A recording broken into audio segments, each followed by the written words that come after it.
Hi, I'm Ken Kessler, and welcome to the Sounds of Christmas podcast. If you're new to this podcast, I want to start by saying thanks for joining us.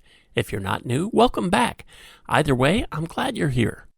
Now, to avoid any confusion, I want to start off by saying there won't be any music played here. This is a place for conversation. I'll talk about Christmas music and some related topics, sometimes by myself and sometimes with guests.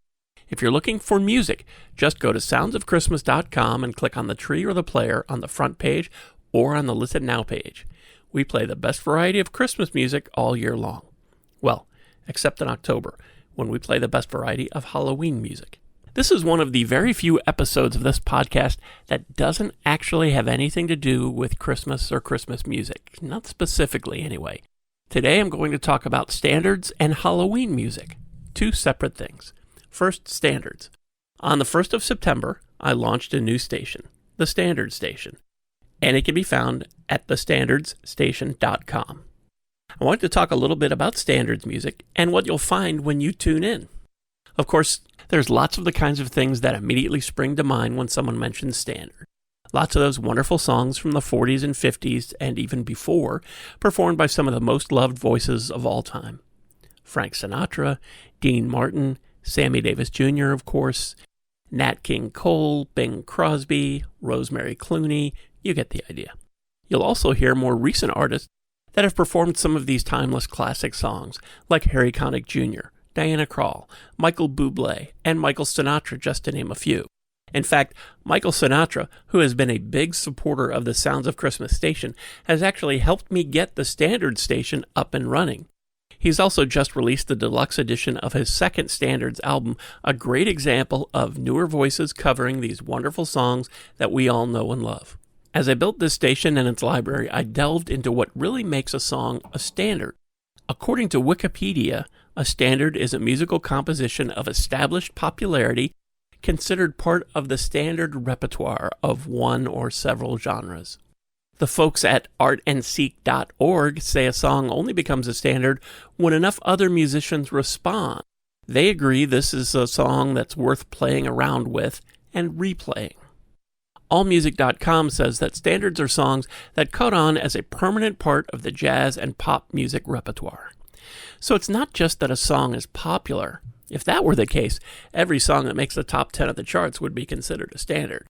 But it's a song that other singers and bands choose to perform, either similar to the original or creatively making it both their own and as a kind of homage to the original. There are a wealth of amazing artists putting their unique spin on songs we know and love, and many of those get lost over the years. My goal here is not to show off by playing some very rare versions that no one else can, but instead it's to share more of the music I love, both in its original context and as something new that you may not have heard before. So you'll hear Nat King Cole singing I Love You for Sentimental Reasons, but you'll also hear that song performed by Sam Cooke, James Brown, Linda Ronstadt, and the Eagles' Glenn Frey. And second, while many consider standards to only be those classic songs performed before the 60s, I took the criteria set out by the descriptions from Wikipedia, Art and Seek, and AllMusic, and a few others, and applied that to songs that have come out since then. Yesterday by the Beatles.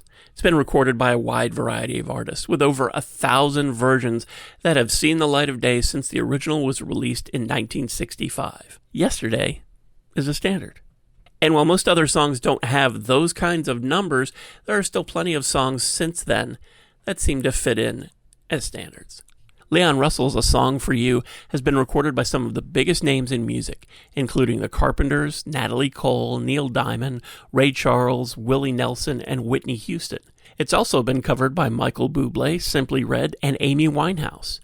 Leon even re-recorded it not that long ago, and that version was released in 2017, just after he had passed away. I consider A Song for You a standard. And then there's Hallelujah by Leonard Cohen. Originally recorded and released in 1984, it wasn't popular in the U.S. It didn't chart. It was a number one song in France, and it was top 20 in Canada and Austria, but that was about it. It was reinterpreted by John Cale in 1991, and then Jeff Buckley did his version of John Cale's version, and the song really took off. In fact, in 2004, Rolling Stone named Jeff Buckley's version one of the greatest songs of all time. In 2003, Rufus Wainwright's version of Hallelujah helped the Shrek soundtrack go double platinum. Katie Lang had a hit with her version in 2004. In the UK, X Factor winner Alexandra Burke had the coveted Christmas #1 with her version of Hallelujah in 2008. Pentatonix took part in the trend of trying to make it into a Christmas song, adding it to their album A Pentatonix Christmas in 2016. Bon Jovi and Justin Timberlake have also had chart successes with their versions, and the song is scheduled to be the title track of a new compilation of Leonard Cohen's music next month. Secondhand Songs lists over 400 artists that have recorded Hallelujah. I consider Hallelujah a standard. So when you listen to the standard station, you'll hear those classic timeless songs as well as newer songs that have become standard, and recent artists with performances of both, right alongside those iconic voices that brought some of those songs to our attention in the first place. Like the Sounds of Christmas station, I'm working on programming the standard station so you don't hear the same artists hour after hour or different versions of the same song over and over.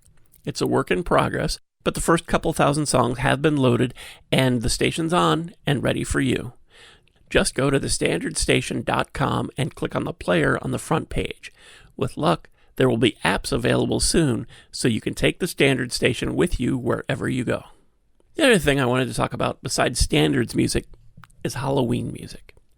As I mentioned near the beginning of this episode, the Sounds of Christmas station switches to Halloween music in October, which is now just around the corner. I get questions about that a lot, and I even reposted a blog about it recently on the Sounds of Christmas website. This is a tradition that I started years ago in the early days of the Sounds of Christmas station. Like most families, Halloween and Christmas have always been very big at our house. Lisa and the kids are on the Halloween side, and I'm with Santa. I learned long ago not to try and convert them. I think what happened at Disneyland once illustrates it best.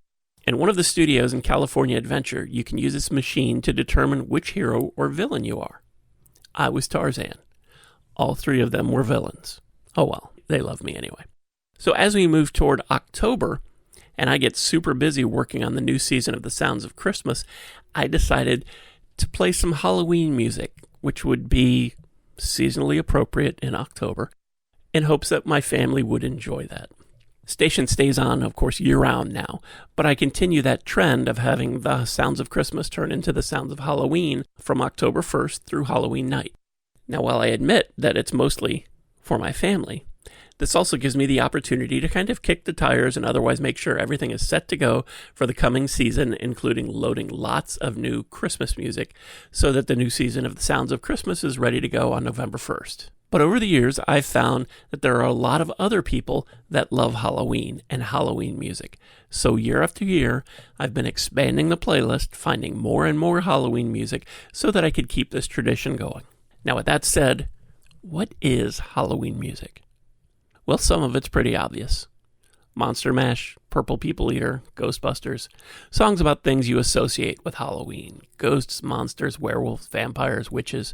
Some are scary stories, and some are about candy or trick-or-treating. I also include songs from scary movies and TV shows. Some of those are pretty creepy, and some are funny, and many are in between. While there are some kids' songs, like The Count from Sesame Street, a few of the songs do have bad language, and some of the themes of some songs are straight out of horror movies, and those probably aren't for little kids. I only say that so you'll know that for the month of October, parental guidance is suggested.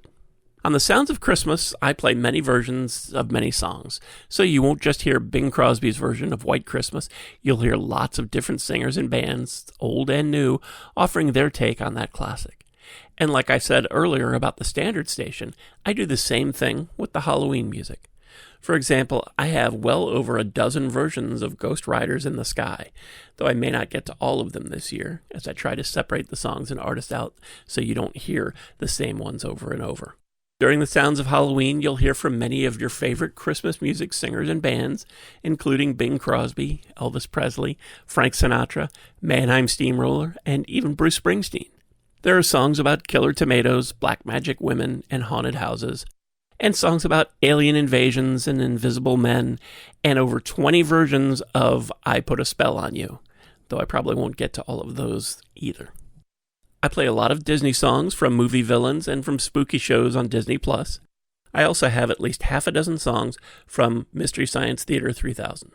As a further example, and to give you a better idea of what I mean by Halloween music, here are a dozen of the songs I listen to from the Sounds of Halloween library as I put the latest blog together and added it to the Sounds of Christmas website.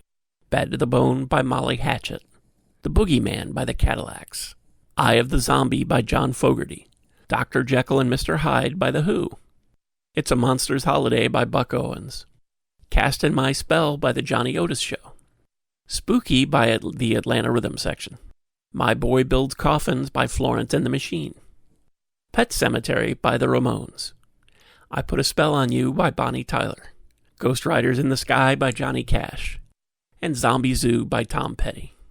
I hope you enjoy this upcoming celebration of Halloween during the month of October. And then the new season of The Sounds of Christmas will be here, starting on November 1st. Thanks so much for listening, and for continuing to support the Sounds of Christmas station and podcast. Station is still on, of course, so anytime you need a little musical Christmas spirit, just head on over to soundsofchristmas.com and click on the tree or the player on the front page, or on the Listen Now page. You can also find the app in the Google Play Store.